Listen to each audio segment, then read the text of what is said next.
you've ever wanted to paint using preset patterns instead of colors, try the Pattern Stamp tool.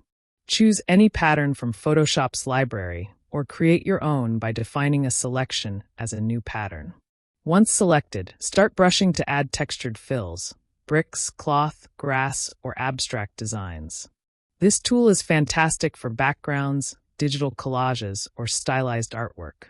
You can adjust spacing, flow, and blending modes to control how the pattern spreads across your canvas. It's a creative tool for experimental editing.